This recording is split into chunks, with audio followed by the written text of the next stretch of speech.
अस्सलाम वालेकुम नाज़रीन, प्रोग्राम एक्सपर्ट में आपको कहेंगे खुशामदीद। मैं आपके साथ नबीला सिंधु बात करेंगे। इस वक्त पाकिस्तान कई बहरानों का शिकार है और ये बहरान हर गुजरते दिन के साथ संगीन होते जा रहे हैं, जबकि बढ़ती दहशतगर्दी पर भी शदीद तशवीश पाई जा रही है। आज वज़ीर आज़म शहबाज शरीफ की सदारत में कौमी सलामती कमेटी का अहम इजलास हुआ, जिसमें वफाकी वज़रा, सिविल और अस्करी क़यादत ने शिरकत की। इजलास में DGISI ने सिक्योरिटी सूरत हाल और मुल्की सलामती पर ब्रीफिंग दी। वज़ीर ख़जाना इसहाक डार ने मुआशी सूरत हाल, चैलेंजेस और इक़दामात से मुतालिक आगाह किया, जबकि वज़ीर मुमलिकत बराए ख़ारजा हिना रवानी खर ने अफ़गानिस्तान की सूरत हाल और तालिबान हुकूमत के साथ राब्तों से मुतालिक बताया। एलामिया के मुताबिक कौमी सलामती कमेटी ने दहशतगर्दों को पाकिस्तान का बड़ा दुश्मन करार देते हुए इनके खिलाफ कार्रवाइयाँ तेज करने पर इत्तेफाक किया और नेशनल एक्शन प्लान पर मौसर अमल दरामद यकीनी बनाने का फैसला किया है। इसी इजलास में सियासी और अस्करी क़यादत ने दो टोक राय का इजहार किया कि पाकिस्तान के कौमी मफादात पर कोई आंच नहीं आने दी जाएगी और ना ही किसी को कौमी सलामती के कलीदी तसव्वुर को नुकसान पहुंचाने की इजाज़त देंगे। इजलास में इस आज़म का भी इजहार किया गया कि पाकिस्तान को ललकारने वालों को पूरी क़ुव्वत से जवाब दिया जाएगा। कौमी सलामती कमेटी का इजलास 2 जनवरी 2023 को जारी रहेगा और तजावीज़ की रोशनी में मज़ीद फैसले भी किए जाएंगे। हमारा सवाल ये है कि कौमी सलामती कमेटी के अहम इजलास में बड़े फैसले कर लिए गए, ये फैसले मुल्की सलामती के लिए कितने मौसर साबित होंगे। आज के पैनल का तारुफ भी करा दें तो आज के पैनल में शामिल होंगे इम्तियाज़ गुल साहब, डॉक्टर जमील अहमद खान साहब, सलमान आबिद साहब और साथ हासिल रहेगा इस्माइल कासिम साहब का। सबसे पहले इम्तियाज़ गुल साहब, आपके सामने ये सवाल ये रखेंगे कि ये जो बढ़ते हुए चैलेंजेस हैं, खतरात के पेश नज़र कौमी सलामती कमेटी ने आज अहम फैसले किए हैं। ये फैसले आपको क्या लगता है कि मुल्की सलामती के लिए कितने देरपा और मौसर साबित हो सकते हैं? अस्सलाम वालेकुम सबको। अच्छा हुआ आपने मुझसे ही पहले ये पूछ लिया। मैं अभी ये एलानिया पढ़ रहा था कौमी सलामती काउंसिल के इजलास के बाद का। तो इसमें जो सतही अंदाज में पाकिस्तान को दरपेश सिक्योरिटी चैलेंजेस का जिक्र किया गया है, उससे आप अंदाज़ा लगा लें कि पाकिस्तान के ऊपर इस वक्त किस तरह का माइंडसेट, किस तरह की लो इंटेलेक्ट के लोग हुक्मरानी कर रहे हैं। उसमें देखिए एक फिक्रा ये ले कि दहशतगर्द पाकिस्तान के दुश्मन हैं। यानी इनसे ये पूछे कि क्या कोई दहशतगर्द पाकिस्तान के दोस्त भी हो सकते हैं? तो इसके अलावा इन्होंने कहा कि हम सबको मुंह तोड़ जवाब देंगे, हम बर्दाश्त नहीं करेंगे।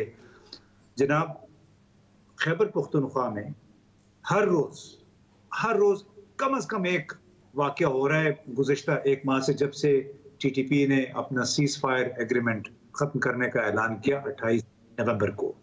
दूसरा, ये कौमी यकजहती की बात इन्होंने की है कौमी सलामती इजलास में। अब जनाब, जिस सूबे में इस साल अब तक 65% दहशतगर्दी के वाकयात हो चुके हैं, उस सूबे के वज़ीर आला को इस नेशनल सिक्योरिटी कमेटी के इजलास में दावत ही नहीं दी गई। तो आप क्या बात कर रहे हैं? किसको ये नारे आप सुना रहे हैं? किसको कन्विंस करने की कोशिश कर रहे हैं कि मौजूदा हुकूमत और मिलिट्री एस्टेब्लिशमेंट मिलकर कौमी यकजहती की कोशिश कर रही है, जबकि दहशतगर्दी से सबसे ज्यादा मुतासरा सूबा गुज़िश्ता 30 वर्षों से, उसके वज़ीर आला को इन्होंने बुलाने की जहमत नहीं की है। आप इसी से अंदाजा लगा लें कि हमारे कितने हम चैलेंजेस का सामना कर सकते हैं। तो जो फैसले किए गए हैं, आपको लगता है कि ये मौसर और देरपा साबित हो सकते हैं? मुझे तो नहीं मालूम कौन सा फैसला हुआ है। सिर्फ बढ़ के मारने से और बात करने से कि हम किसी को ये हरकत नहीं करने देंगे, हम दांत तोड़ देंगे, आंखें निकाल देंगे, सिर्फ ये कहने से तो ये कोई फैसले नहीं है।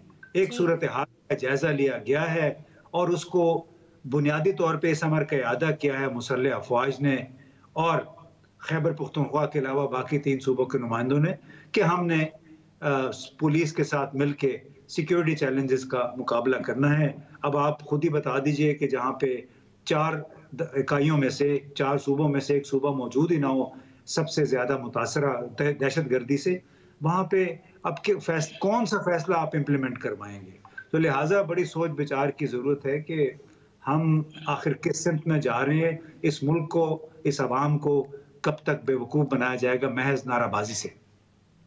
ठीक है सलमान आबिद साहब, इस तरह के फैसले तो वाकई हम इससे पहले भी देखते रहे हैं। इन फैसलों पर अब की बार जो कहा जा रहा है कि अमल दरामद को यकीनी बनाया जाएगा, क्या लगता है कि कितना अमल दरामद यकीनी हो सकता है?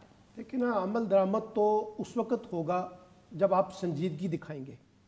संजीदगी का आलम यह है कि इस वक्त पाकिस्तान के अंदर सियासत में एक ऐसी महाजराई और टकराव का माहौल है जहां एक दूसरे को बर्दाश्त नहीं किया जा रहा। आप अपनी दाखिली सिक्योरिटी को इंश्योर करना चाहते हैं, लेकिन दाखिली सिक्योरिटी को इंश्योर करने के लिए दाखिली पॉलिटिकल स्टेबिलिटी आप चाहते नहीं है। आप अपनी दाखिली इकोनॉमिक स्टेबिलिटी तो चाहते नहीं है। आप एक दूसरे के वजूद को बर्दाश्त करने के लिए तैयार नहीं है। जैसे उन्होंने भी कहा कि केपीके के चीफ मिनिस्टर को नहीं बुलाया गया। यानी अंदाज़ा लगाइए कि हमारा सारा मामला जो है ना वो जज्बाती नारों की बुनियाद के ऊपर खड़ा है। अच्छा, अब जज्बाती नारों के साथ ये हर दफ़ा जब कभी कोई सीरियस वाक़यात होने शुरू हो जाते हैं तो हमें फौरी तौर पर नेशनल एक्शन प्लान से रोमांस याद आ जाता है। वो नेशनल एक्शन प्लान तो 2014 का बना हुआ है, उस पर अब ना वफाकी हुकूमतें ना सूबाई हुकूमतें सही तरीके से अपनी कमिटमेंट के साथ इम्प्लीमेंटेशन करती हैं। और जब कोई वाक़यात होने शुरू हो जाए तो फिर कहा जाता है कि जी हम नेशनल एक्शन प्लान के ऊपर जो है ना मनोअन अमल करने की कोशिश करेंगे। भाई, अगर आपने इसके ऊपर मनोअन अमल करना है तो आप मुझे बताइए कि आपके लॉन्ग टर्म अहदाफ क्या है, लॉन्ग टर्म स्ट्रेटजी क्या है, मिड टर्म स्ट्रेटजी क्या है, शॉर्ट टर्म स्ट्रेटजी क्या है, कैसे आप डील करेंगे। आप मसला ये है कि एक तरफ सारा का सारी सियासत पिछले एक साल से डोमेस्टिक पॉलिटिक्स में उलझ कर रह गई है। इस रिजीम चेंज के बाद जो कुछ यहाँ पर हो रहा है, अब आप मुझे बताइए ना, ऐसे माहौल में जब वैक्यूम क्रिएट होगा तो उसका फायदा तो टेररिस्ट फोर्सेस उठाएंगे, और वो जब वैक्यूम आप क्रिएट करेंगे उससे पाकिस्तान की पॉलिटिकल स्टेबिलिटी भी, इकोनॉमिक स्टेबिलिटी भी स्टेक पे लगेगी और इंस्टीट्यूशन भी स्टेक पे लगेंगे। तो मैं ये कहता हूं कि बुनियादी तौर पर आपको अगर कुछ वाकई करके दिखाना है तो सर जोड़ के बैठे, कोई प्लान लेके आए, आपके सामने कोई रोड मैप होना चाहिए। ये हर दफा जो है ना इस तरह के एलामिये जारी करके अगर हमारा ख्याल है ना कि हम दहशतगर्दी को, इंतहा पसंदी को, इस तरह के दहशतगर्दों को कुचल सकते हैं, ये बातें ठीक हैं, लेकिन सवाल ये ना कि बिल्ली के गले में घंटी कौन बांधे, कौन इसके ऊपर अमल करेगा, कौन इसके ऊपर अकाउंटेबल होगा। वफाकी हुकूमत तो इस वक्त इमरान खान का मुकाबला करने के लिए बैठी हुई है, बस किसी तरीके से इमरान खान को किसी से लेट डाउन कर दे। सारी की सारी एनर्जी जो है, यानी आपका डिफेंस मिनिस्टर भी, आपका इंटीरियर मिनिस्टर भी, आपके दीगर मिनिस्टर भी जिनके शोबे भी नहीं है, वो भी आके ऐसी चीज़ों के अंदर उलझे हुए हैं जो उनका काम नहीं है। जो काम उनको करना चाहिए था वहाँ वो तवज्जो नहीं देते। फिर बात जब इनसे पूछा जाए तो कहते हैं हमारी तो डोमेन ही नहीं है, वो तो हमारे सिक्योरिटी इदारों का काम है, हमारा तो काम ही कोई नहीं, हम तो विड्रॉ करके बैठे हुए हैं, हमारे हाथ में कुछ नहीं है। इस तरह से मैं नहीं समझता कि हम अपनी सिक्योरिटी को इंश्योर कर सकेंगे, जो स्ट्रेटजी इस वक्त हमने अपनाई हुई है। ठीक है जमील, डॉक्टर साहब आप क्या कहेंगे कि इस तरह के लूप होल्स के साथ हम फैसले जो कर रहे हैं उनको हम यकीनी बना सकेंगे कि वो फैसले, उनके ऊपर जो अमल हमने करना है, जिसकी बात हम कर रहे हैं, वो हम कर सकेंगे? दो तीन पहलू इसके हैं। तो पहला पहलू तो ये है कि इसकी हिस्ट्री में अगर जाएं तो हमें पता है कि जिस पौधे की हमने इतनी आबियारी की और जिसके अफगानिस्तान में आने के बाद, हुकूमत लेने के बाद अफगान तालिबान के हमने शादियाने बजाए और उसके बाद फिर हमने खामोशी अख्तियार कर ली। और जब हमें 800 कैदियों के बारे में हमने गुजारिश की अफगान तालिबान से कि जी आप हमें हवाले कर दें जो आपके कैद में छोड़ के गए हैं अशरफ गनी की हुकूमत, तो जब उनको आज़ाद कर दिया गया और हमारे हवाले एक भी टीटीपी का फर्द नहीं किया गया जिन्होंने हमारे मुल्क में तबाही मचाई हुई थी, तो उस वक्त के बाद हमें अपने होश के नाखून लेने चाहिए थे, अपने मंसूबा बंदी करनी चाहिए थी। अब उसी चीज़ को मैं लेते हुए ये तो छोटा सा पर्सपेक्टिव मैं आपको देना चाहता था, लेकिन अब आप आ जाते हैं इस मीटिंग पर, आज की कौमी सलामती वाली इस मीटिंग को अगर देखें तो इसमें कोई नई चीज तो नजर आ नहीं रही है। इससे पहले बारहा नेशनल एक्शन प्लान का जिक्र हो चुका है 2014 से लेकर अब तक।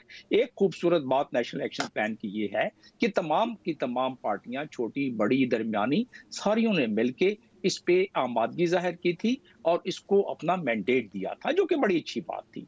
अब उसमें जो तो हिस्सा था चंद इदारों का उन्होंने कर लिया, काफी हद तक कर लिया, ज़रबुल अज़ब के हिसाब से भी, रद्दुल फसाद के हिसाब से भी, लेकिन उसके अलावा जो बाकी कलीदी पॉइंट्स थे उसका नेशनल एक्शन प्लान का जो पॉइंट नंबर 4 है, जिसमें कि नेक्टा को आपने स्ट्रेंथन करना था। अमेरिका में पिछले सदियों से उन्होंने कोऑर्डिनेशन का मरबूत निज़ाम उनका नहीं था। जब 9/11 हुआ, होमलैंड सिक्योरिटी के बाद उनका मरबूत निज़ाम हो गया, उसके बाद उन्हें कोई प्रॉब्लम नहीं हुई दहशतगर्दी की। इसी तरीके से पाकिस्तान में ये फैसला किया गया 2014 में कि भाई हम इसमें नेक्टा को स्ट्रेंथन करेंगे। आज तक नेक्टा स्ट्रेंथन नहीं हुई। आजकल नेक्टा की मीटिंग जो है आप अंदाजा करें, जिसके कि प्राइम मिनिस्टर सरबराह है, वो मीटिंगें नहीं होती हैं। तो हम इसके बारे में सीरियसनेस की बात कर रहे हैं। हमने उसके 10 नंबर पे जो पॉइंट है कि रजिस्ट्रेशन और तमाम मजहबी जो इंतहा पसंद लोग हैं उनको हमने किस तरह डील करना है। उसके अलावा फाटा जो डिफंक्ट फाटा, उसकी हमने रिफॉर्म किस तरह करनी है, 12 नंबर पे दिया हुआ है। 19 नंबर पे दिया हुआ है कि अफगान रिफ्यूजीज की रीसेटलमेंट और उसके अलावा उनको वापस भेजने की क्या तैयारी होनी चाहिए, क्या तरीका होना चाहिए और बहुत सारी चीजें। तो हमने उसमें से कितने काम किए, मतलब हम बिल्कुल उसको हाइबरनेशन में डाल के बैठ गए थे, अभी फिर अचानक ख्याल आया। हम तो इस वक्त जिस सूरत हाल को फेस कर रहे हैं कि हमें इस वक्त जो इस ऑपरेशन का जिक्र आप कर रही हैं, जिसका फैसला हुआ है, इसके लिए हमारे पास बजट क्या है? आपके खजाने में सिर्फ 5.82 बिलियन रह गए हैं इसमें स्टेट बैंक में, और जो बैंकों में रह गए हैं वो 5.88 बिलियन रह गए हैं। ये तो हमारी मकदूश सूरत हाल है। उसमें 26 बिलियन हमने देना है 2023 में, अभी ये जो आधा साल रह गया है। तो हमारी जो सूरत हाल है उसमें इन ऑपरेशंस के लिए बड़ी आपको बजट की भी जरूरत है। तो लिहाजा ये बात सही है कि जब तक तमाम पार्टियां बैठकर सर जोड़कर ही देखेंगी, आपका डेवलपमेंट बजट तो अभी 1/4 भी नहीं रह गया, बाकी सारे तो आपने खर्च कर दिए। वो भी अगर आप खर्च कर दें तो आपके ये अखराजात पूरे नहीं होते हैं। सिर्फ कैबिनेट्स को बढ़ाने से तो काम नहीं चल जाएगा, सिर्फ अपने शाही खर्चों को, इसको कहते हैं ना कि कोशिशें बेसूद होकर रह गई, मशअले भी दूध होकर रह गई, राहबरों के दायरे बढ़ते गए, मंजिलें मफकूद होके रह गई। तो बस मंजिलें मफकूद होती जा रही हैं और रहबरों के दायरे बढ़ते जा रहे हैं, लेकिन इस पे काम बहुत कम हो रहा है। अगर हमने इस दफा सीरियसनेस इसमें न दिखलाया तो ऐसी बड़ी दलदल में हम फंस जाएंगे। जियोपॉलिटिकल मंजरनामा भी देखें तो बहुत कॉम्प्लेक्स मामला हो गया है।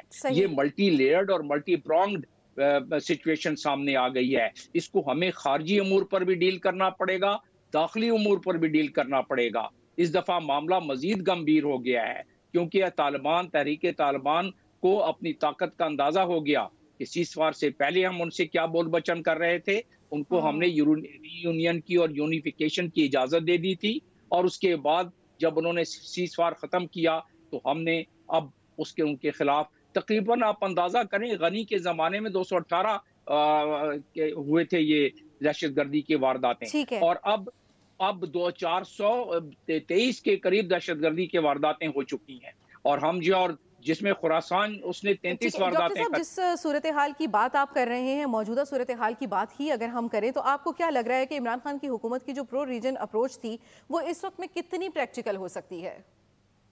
नहीं, वो इस वक्त में प्रैक्टिकल, देखिए हमें एंगेजमेंट तो करना पड़ेगा। प्रो रीजन की बात तो दुरुस्त है, क्योंकि उसको अगर हम एंगेजमेंट नहीं करेंगे इस वक्त हमारा मंजरनामा जियोपॉलिटिकल, और खासतौर पे इस वक्त जो अमेरिका से जो स्टेटमेंट्स आई हैं कि 200 बिलियन और उसके बाद हमारी इमदाद, ताकि हम इनसे नबरदाजमा हो सके और हम क्रॉस बॉर्डर ऑपरेशन कर सकें, ये तासुर जो मिल रहा है अफगानिस्तान की साइड पर, और दूसरी साइड से वो धड़ाधड़ फेंस काटे जा रहे हैं, फेंस उड़ाए जा रहे हैं, और वो उसमें कोई कमी नहीं आ रही है। तो हमें वो एंगेजमेंट, जिस पौधे की हमने आबियारी की है इतना अरसा, उस पौधे को ऐसे अगर हमने छोड़ दिया तो हम ऐसे दलदल में फंस जाएंगे कि उस दलदल से हमारे लिए निकलना फिर बहुत ज्यादा मुश्किल हो जाएगा। नामुमकिन हो जाएगा। इस्माइल कासिम साहब, मैं आपसे भी सवाल करूंगी, लेकिन इम्तियाज गुल साहब, यही सवाल मेरा आपसे भी है कि जो इमरान खान हुकूमत की प्रो रीजन अप्रोच थी वो मौजूदा हालात में हमें प्रैक्टिकल दिखाई दे रही है, हो सकती है क्या?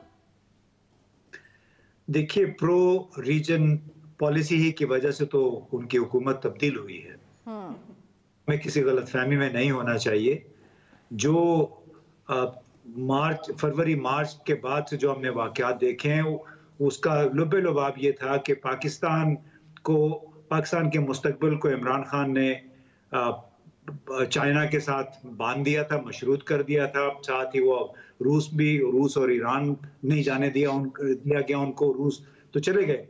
तो वैसे तो मजमूई वो पॉलिसी ही इमरान खान के जवाल का एक सबब बनी है, और उसमें हमें किसी मुगालते में, इल्यूजन में नहीं होना चाहिए कि इस जो कुछ हम देख रहे हैं ये एक बहुत बड़ी गेम है चीन को या इस इलाके में कंटेन करने के लिए। ये एक प्रॉक्सी टेररिज्म है, ये कोई ऐसा टेररिज्म नहीं है दहशतगर्दी के कि ये लोग अपनी कोई खिलाफत बनाना चाहते हैं, बल्कि ये किसी के आलाकार हैं। पाकिस्तान, अब देखिए ना, जो अमेरिका को क्या जरूरत है $200 मिलियन की, पाकिस्तान की मईशत डूब रही है और वो कह रहे हैं कि हम आपको सरहद पे टीटीपी से निपटने के लिए इमदाद करेंगे।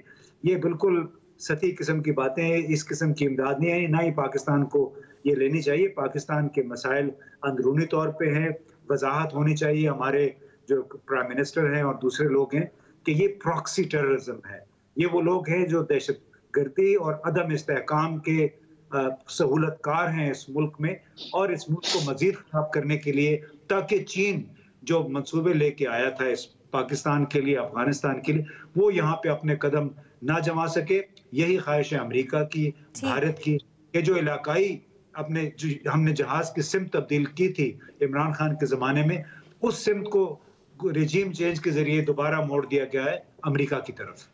ठीक है, इस्माइल कासिम साहब क्या कहें कि सारी सूरत हाल में जो फैसले किए जा रहे हैं वो मौसर होते दिखाई दे रहे हैं या नहीं दे रहे? और यही सवाल जो हमने बाकी दीगर एक्सपर्ट्स के सामने रखा, प्रो रीजन अप्रोच का, ये कितनी प्रैक्टिकल दिखाई देती है आपको? बहुत शुक्रिया। देखिए, इसको अगर मैं एक वर्ड के अंदर बताऊं तो मैं कहूँगा एक bad PR campaign. Bad PR campaign क्यों? क्योंकि आपने जो इमेज बिल्डिंग करने की कोशिश की है वो फेल हो गई है। आप 70-75 सालों से यही करते आ रहे हैं, लेकिन आपको ये नहीं समझ में आया कि आवाम जो है ये वो वाली आवाम नहीं है। सोशल मीडिया ने अवेयरनेस दी, खान साहब ने लीड किया मैस को, और यूथ ने डॉट्स कनेक्ट किए। यूथ ने जब डॉट्स कनेक्ट किए तो उनको एहसास हुआ कि यार हमारी तो आंखों में धूल झोंकी गई है, हमारे साथ ज्यादतियाँ की गई हैं। देखिए, जिस टाइम प्रॉब्लम आती है, जब आपका अपना जो काम होता है आप वो काम छोड़ के आप दूसरे कामों के अंदर टांग अड़ाते हैं, आपको बड़ा शौक है, आप वही करते हैं। जिस टाइम आप रिजीम चेंज करवाने के अंदर मसरूफ़ थे, तो उसी टाइम की अगर मैं आपको Pakistan institute of peace studies की फिगर कोट करूं, जब 2021 के अंदर तालिबान की हुकूमत आ गई थी वहाँ से, तो उसके एक साल के अंदर वहाँ पे 51% इंक्रीज़ हो गया था टेररिज्म का पाकिस्तान के अंदर। रेफ्यूजीज़ आ रहे थे, ये सारे मामलात हो रहे थे। हमने देखा कि सवात के अंदर एक फिगर्स आई वहाँ पे कि जी वहाँ पे टीटीपी नज़र आए हैं, तो आपने उसको भी डिनाई कर दिया कि वो तो अपने रिश्तेदारों से मिलने आए। मतलब अजीब अजीब किस्म की बातें। फिर उन्होंने डीएसपी को उठा लिया तो हमने उसको भी डिनाई किया। फिर वहाँ पे बनू का वाक़या हुआ, सीटीडी के अंदर होता है। फिर वहाँ से बढ़ते बढ़ते इवेंचुअली वो हमारे घर इस्लामाबाद तक पहुँच गए। अब मैं अगर आपको 2-4 चीज़ें जो कि बड़ी अजीब सी, आपने प्रो रीजन पॉलिसी की बात की। देखिए, प्रो रीजन पॉलिसी तो मसला ही वो था ना खान साहब का। खान साहब से और प्रॉब्लम क्या थी? खुद मुख्तारी की बात करते थे ना, वही प्रॉब्लम थी। आप क्या सोच के आपने हमेशा से एक ही नैरेटिव, हम एक और चीज़ भी इसके अंदर मुझे नहीं समझ आती थी, गुड तालिबान और बैड तालिबान की मुझे नहीं समझ आती थी। अगर मैं आपको रियलिटी बताऊं तो टीटीपी, हमने आपने चाइना का जिक्र किया, जो खान साहब की तरफ खान साहब का प्रो रीजन पॉलिसी थी। खान साहब का सीपैक जो है सारा गवादर के अंदर आपका, वहाँ पे चाइना की बहुत ज़्यादा इन्वेस्टमेंट है उसके अंदर। मकरान के अंदर एक और वहाँ पे लोकल टेररिस्ट आउटफिट है जिन्होंने अपनी अलायंस जो है बैथ ले ली है टीटीपी के साथ, वो भी उनके साथ ज्वाइन कर गए। BLA जो थी, बलोच लिबरेशन आर्मी जो थी, बलोच लिबरेशन फ्रंट के नाम से भी आप उनको जानते हैं, उनका मर्जर जो उनके साथ है टीटीपी का, वो आपके सामने है। दाइश जो भी वहाँ पे मौजूद है, तालिबान से हट के, खुरासान की मैं बात कर रहा हूँ, अगर उनका मर्जर हो जाता है तो वो भी है। अभी डॉक्टर साहब ने बड़ी अच्छी बात कोट की कि अगर आपको इतना ही उनके साथ वो होते हकीकी, तो टीटीपी के वहाँ पे 2000 के करीब कैदी थे जो अशरफ गनी यूएस की हुकूमत के अंदर उनके जेलों में कैद थे। क्या उन्होंने आपको दिए? नहीं दिए। क्या उन्होंने ये बात कोट की वहाँ के उनके आपके डिफेंस मिनिस्टर्स ने उनके, क्या हमें इंडिया से ट्रेनिंग चाहिए? ये सारे डॉट्स मुझे यहाँ घर बैठे स्टूडियो में बैठे मौजूद हैं, पता है, तो हमारे इदारों को कैसे नहीं पता चले? आपने किस चीज़ का इंतज़ार किया और क्या आप क्या चाह क्या रहे थे कि क्या हो जाए? ये वाली नौबत आ जाए कि आवाम को दोबारा से मोहब्बत जाग जाएगी कि हम दोबारा से ऑपरेशन करेंगे। Let me just submit up, हमारे पास पैसे नहीं है। और ये साहब एक चीज़ कोट करते हैं कि आपके पास टैग पे डालने के लिए आपके पास पैसे नहीं होंगे। तो exactly that is the point. आप जंग कौन सी करेंगे, कौन सा ऑपरेशन करेंगे? इतना लेट क्यों कर दिया? इस टाइम जो पॉलिसी मेकिंग हो रही है, ये साल पहले करनी थी, जिस टाइम आप चलता चलाता मुल्क 6% की ग्रोथ रेट के साथ उड़ाने पे लगे थे, जस्ट बिकॉज आपको अमेरिका को प्लीज करना था। ये बातें मैं इसलिए कर रहा हूं बिकॉज अब वही सारी चीजें आप लोगों ने दोबारा से शुरू कर दी हैं। जाने हमारी गई थी 70,000, मेरे माँ बहन, मेरे भाई बहन, मेरे जैसे लोग गए थे, सिविलियंस की जाने थी 70,000। So we will not forget that and don't try and mistake कि आप दोबारा वो चीजें नहीं करवा सकते। प्लीज अंडरस्टैंड करें कि हम आपके, आप हमारे हैं, लेकिन सेम पेज पे तो है ना। बिल्कुल सेम पेज पे आने की जरूरत है। एक्सपर्ट्स की राय आप जान चुके हैं। ब्रेक लेंगे और ब्रेक के बाद हमारा अगला सवाल होगा कि अदालत का कल ही इस्लामाबाद में बल्दियाती इलेक्शन कराने का हुक्म है। इलेक्शन कमीशन ने कल बल्दियाती इलेक्शन कराने से इनकार कर दिया। इस सारी सूरत हाल में होगा क्या, बल्दियाती इलेक्शन मुमकिन है या नहीं, राय जानेंगे इस ब्रेक के बाद।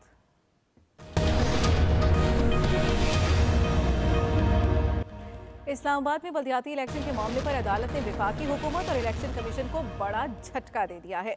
इस्लामाबाद हाई कोर्ट ने आज समाअत के बाद महफूज फैसला सुनाते हुए बल्दियाती इलेक्शन मुलतवी करने का हुक्म कलअदम करार दे दिया और इलेक्शन कमीशन को ऑर्डर दिया है कि कल यानी 31 दिसंबर को ही इलेक्शन कराया जाए।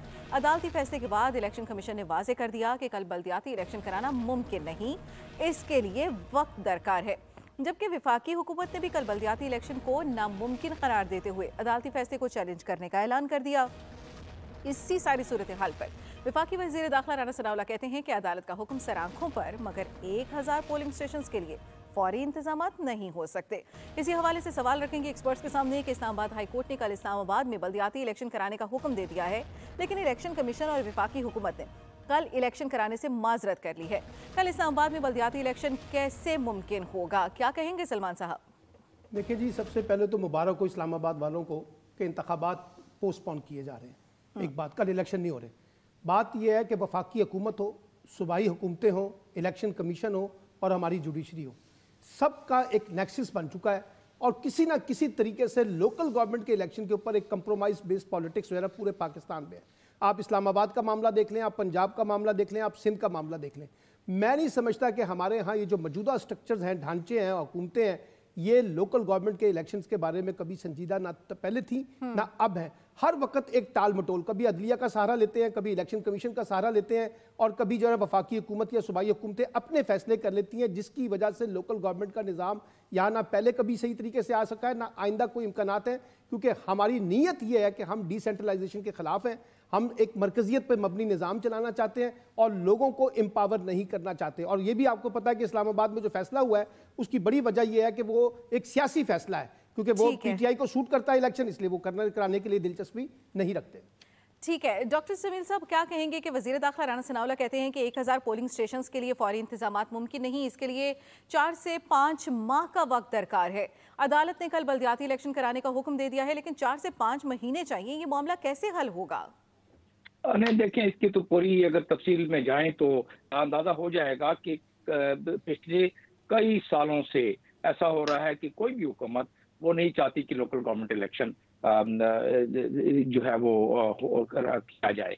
और उसकी वजह सबसे बड़ी बात यह है कि पाकिस्तान में जमहूर को राय, वोट तो देने का हक है लेकिन राय देने का हक नहीं है।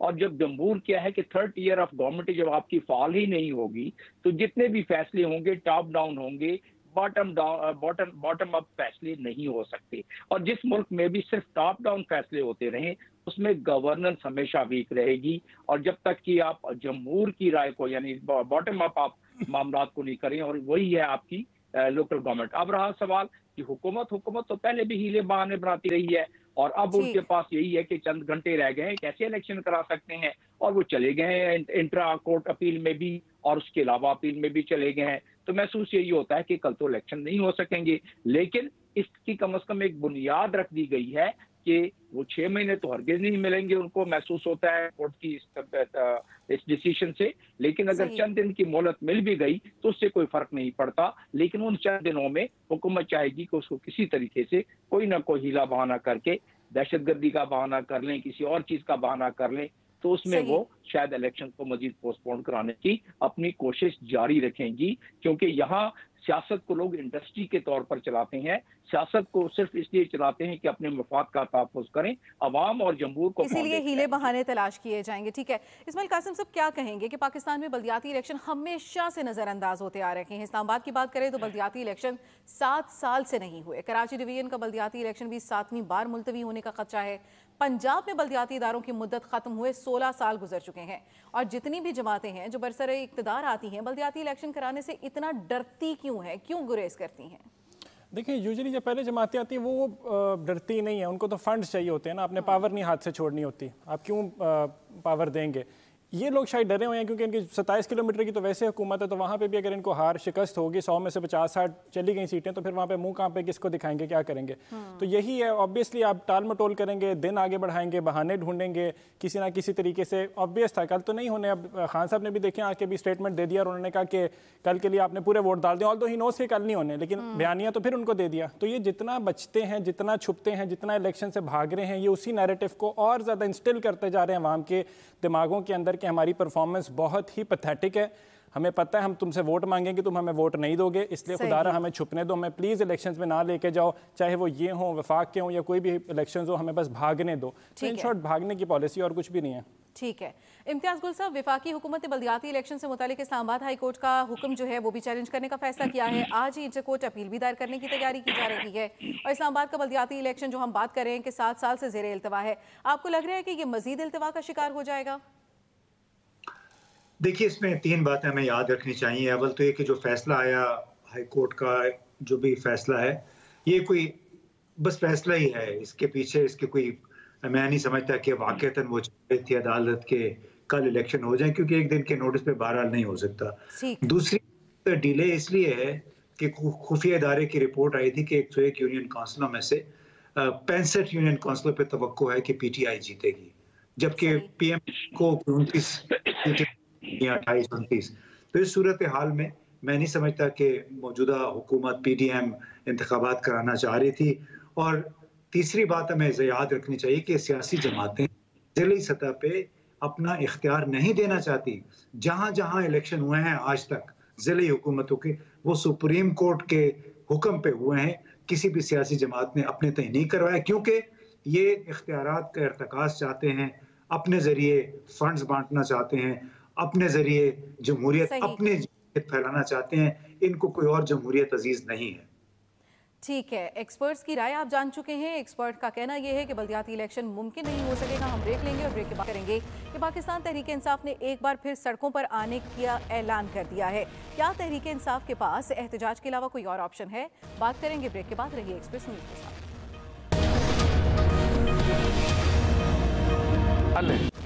पाकिस्तान तहरीक इंसाफ एक बार फिर सड़कों पर आ गई। मुआशी बहरान, महंगाई, बिजली और गैस की लोड शेडिंग के खिलाफ मुल्की एहतजाज का आगाज़ कर दिया। इमरान खान 3 हफ्ते बाद एहतजाजी तहरीक को ज्वाइन करेंगे। पीटीआई का मौक़िफ़ है कि एहतजाजी तहरीक से फौरी इलेक्शन के लिए हुकूमत पर दबाव बढ़ाना है, जबकि वफाकी वज़ीर शेर रहमान ने पीटीआई को पाकिस्तान तहरीक एहतजाज करार देते हुए कहा कि इमरान खान के तमाम मंसूबे नाकाम हो चुके हैं, उनको कुछ नहीं मिलेगा। इसी से मुतालिक सवाल ये है कि क्या एहतजाजी तहरीक से फौरी इलेक्शन का हसूल मुमकिन हो पाएगा? डॉक्टर जमील साहब, आपसे आगाज़ करेंगे। आपको लगता है कि ये एक बार फिर एहतजाज जो किया जा रहा है वो दबाव बढ़ाने के लिए किया जा रहा है? और डिपेंड करता है कि एहतजाज का साइज और मैग्नीट्यूड कितना है। ज़ाहिर है इमरान खान जो भी एहतजाज करते रहे हैं उसमें उनको ये सलाहियत हासिल है कि वो अवाम का एक जमे कफ़ीर वहाँ इकट्ठा हो जाता है। तो ऐसी सूरत हाल में दुनिया में कहीं भी जहां बहुत ज़्यादा तादाद में मोबिलाइजेशन हो जाए, वहाँ के इदारे भी उससे मुतासर हो जाते हैं और उसके प्रेशर में आ जाते हैं और वहाँ की हुकूमतें भी प्रेशर में आ जाती हैं। इसका साइज और मैग्नीट्यूड ज़ाहिर है काफ़ी बड़ा होगा और महसूस यही होता है कि इससे प्रेशर बढ़ेगा। इससे 2 फायदे होंगे इमरान खान को। एक तो ये है कि उनके वोटर सपोर्टर्स में इजाफा, जिस नारे को आगे लेके चल रहे हैं, इजाफा होगा। और दूसरा ये है कि उनकी जो इलेक्शन कैंपेन की मोबिलाइजेशन है और 2/3 मेजॉरिटी की जो उनकी मनसूबाबंदी है, उसमें उनको दबाव मिलेगा इस किस्म के। तो अगर इसमें तो प्रेशर में गवर्नमेंट आ गई, डिपेंड करता है कि किस लेवल का ही चलेगा मामला और इसके हमारे गिरदो नवाब में और हमारे साथ क्या होने वाला है हमारे एक्सटर्नल उस पे मामला में, तो उस लिहाज से ही मामला आगे चलेगा। लेकिन बहरहाल प्रेशर काफी बढ़ जाएगा, महसूस होता है इदारों पर भी और हुकूमत पर। जी ठीक है। इम्तियाज गुल साहब, आपको क्या लगता है पाकिस्तान तहरीक इंसाफ के पास अब एहतजाज के अलावा कोई और ऑप्शन है? देखिए, एहतजाज तो इमरान खान साहब, उनकी पार्टी खुद को रेलेवेंट करने के लिए और सियासी मंजरनामे पर अपनी तहरीक को, अपनी पार्टी को जिंदा रखने के लिए एक जरिया है। अब इलेक्शन मजबूरी है मौजूदा हुकूमत की और इस्टेब्लिशमेंट की। वो चाहे आप एहतजाज करें ना करें, लेकिन जब तक इमरान खान और उनकी पार्टी मौजूद है पार्लियामेंट के अंदर या पार्लियामेंट के बाहर, उस वक्त तक इनको कोई मनसूबाबंदी नहीं कर सकते। इस मुल्क का एतमाद बहाल नहीं हो सकता और जितना ही इंतखाबात के इनेकाद में ताखीर होगी उतना ही पाकिस्तान का नुकसान होगा। ठीक है, ठीक है। सलमान आबी साहब, आपको क्या लगता है, क्या एहतजाजी तहरीक से फौरी इलेक्शन का हसूल मुमकिन हो सकेगा?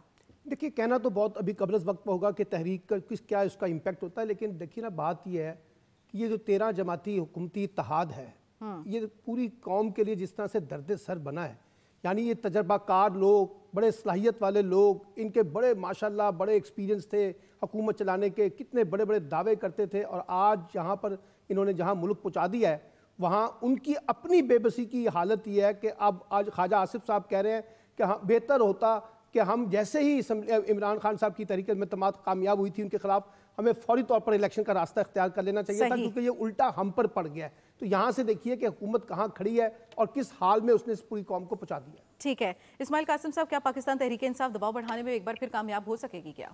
बिल्कुल दबाव बढ़ा लेंगे। ऑब्वियसली अभी भी मैस पावर खान साहब के साथ है, जिस तरह बाकी लोग इकट्ठे हुए पड़े हैं, खान साहब इकट्ठे हुए हैं अवाम के साथ, तो जहाँ पे अवामी ताकत होती है वहाँ पे बहुत ज़्यादा मैस मोबिलाइजेशन हो जाती है, तो इंस्टीट्यूशन हो, हुकूमत हो, कोई भी इदारे होते हैं वो वीक पड़ जाते हैं।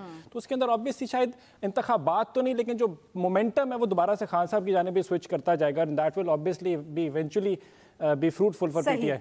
ठीक है, आज के एक्सपर्ट से इतना ही, दीजिए इजाजत, अल्लाह के बाद।